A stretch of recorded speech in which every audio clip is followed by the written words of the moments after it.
Why didn't God provide better evidence for his existence or for Christianity? You know, have you ever heard an atheist say, if Jesus would appear in the sky, or if God would just speak with a booming voice from heaven and say, I'm God, then I would believe. If they argue that, there's a chance that they got that argument from Richard Dawkins. That's been one of his favorite arguments for many years. But Dawkins doesn't use that argument anymore. He doesn't say that anymore. In fact, he finally admitted it's not true. And I've got a clip I want to show you of him explaining why. But first, before I show that clip, let's deal with this question. Why didn't God provide better evidence? If God is all-powerful, and he has perfect, infinite wisdom and knowledge, he knows what it would take to convince you and him and her and everybody else, why doesn't God provide whatever proof it would take to convince each and every person if he really loves people? We get the answer to that question in Mark chapter 8, where we see Jesus' response to some people who asked for what they regarded as better evidence. They'd been given some evidence, it wasn't adequate for them, and they wanted some better evidence, and they had an idea of what would convince them, and so they asked Jesus to provide that. Let's look at Jesus' response to those people, and then I'll show you this clip from Dawkins. The Pharisees came out and began to argue with Jesus, seeking from him a sign from heaven to test him. Are you kidding me? They're seeking a sign? And it says Jesus sighed deeply in his spirit. I guess after all this, Jesus is, by this, he's internationally known for his miracles. People are coming from other countries to see Jesus' miracles. Everyone's trying to touch his clothes just to get healed. There's no question. He just got done feeding thousands of people with a lunchbox. Again, he's healed lepers, paralyzed people, get up and walk and take your mat, and they've done it. Heaven opened at his baptism, the Father spoke, he's cast out demons by the thousands, he's healed insanity, he has walked on water, stilled the storm, raised the dead, all these miracles. And after all that, they're saying, oh, that's not quite enough. How about one more?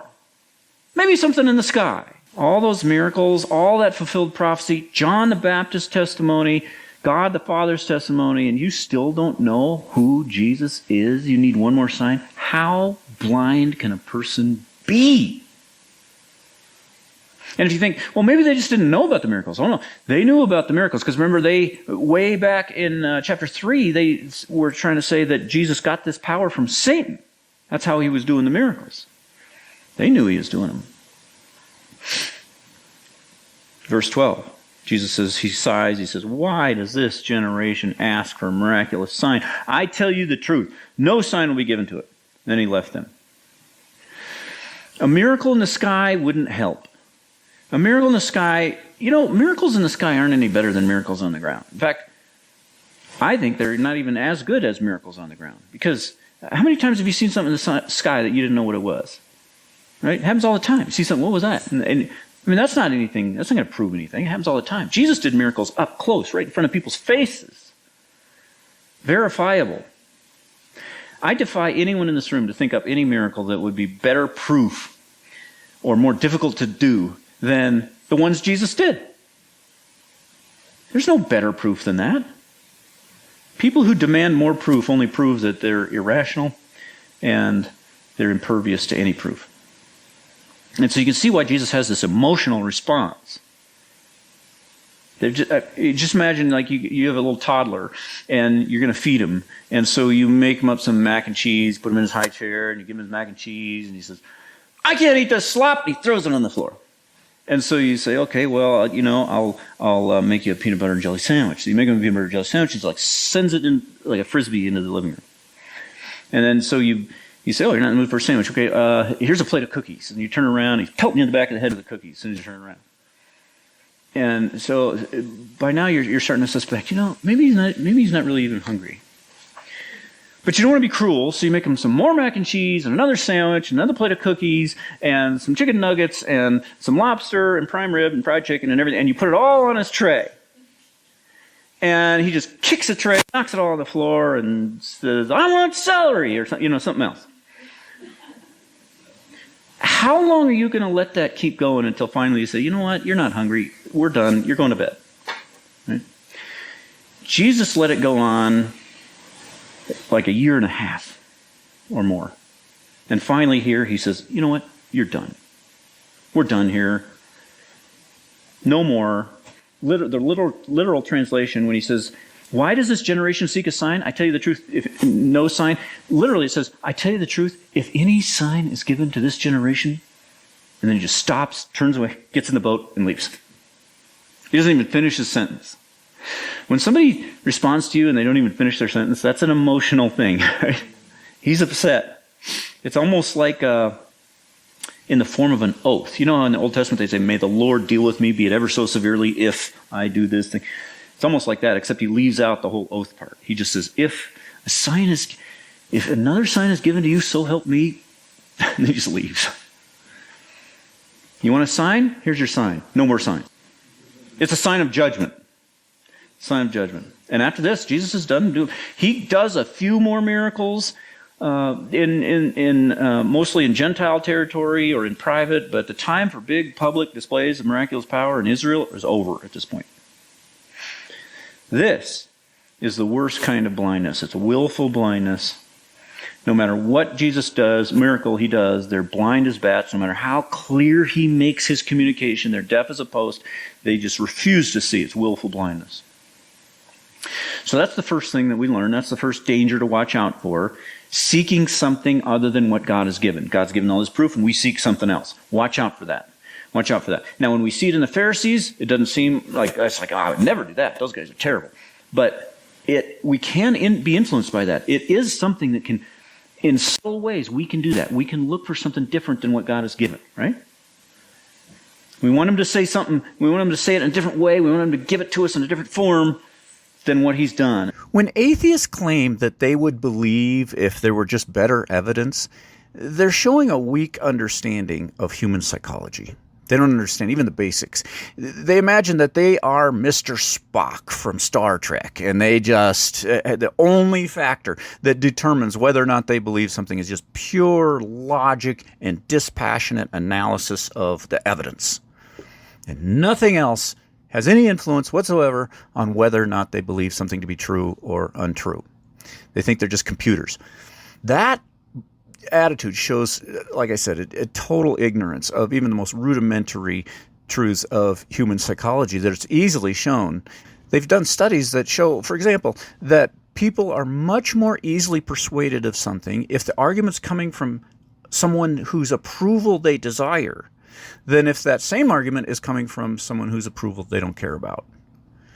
That's just one example. And there are many of how all kinds of emotional factors weigh in on whether we believe something. There are all kinds of relational factors as well, not just the strength of the evidence.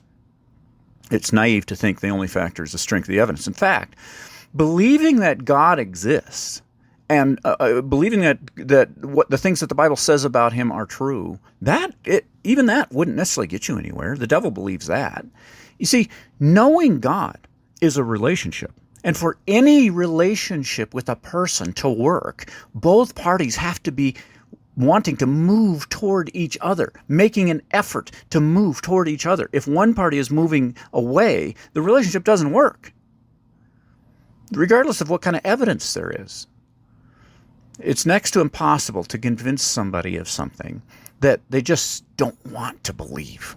Doesn't matter how smart God is. God is infinitely wise, but that's not. I mean, I would ask the atheist, can you not convince me to be an atheist because you're not smart enough? If you were just a little smarter, then you could present the evidence to me.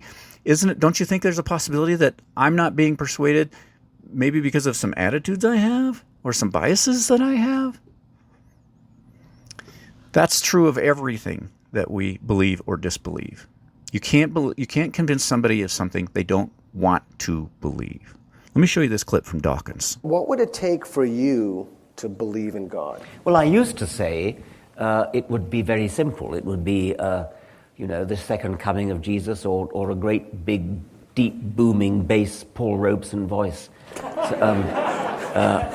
saying, I am God and I created. But I was persuaded mostly by actually Steve Zara, who's a regular contributor to my website, richarddawkins.net. He more or less persuaded me that even if there was this booming voice and the second coming in clouds of glory, The more probable explanation is that it's a hallucination or a conjuring trick by David Copperfield or something.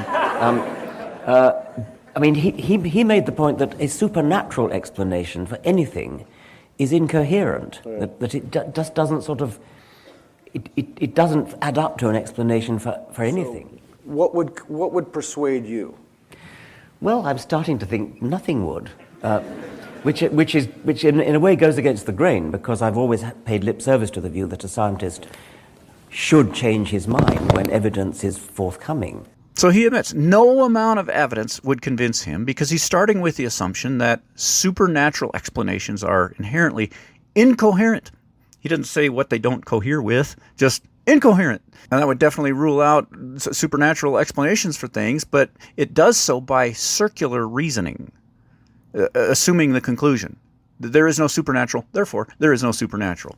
You assume that that's true, and you use that to prove that it's true. That's circular reasoning.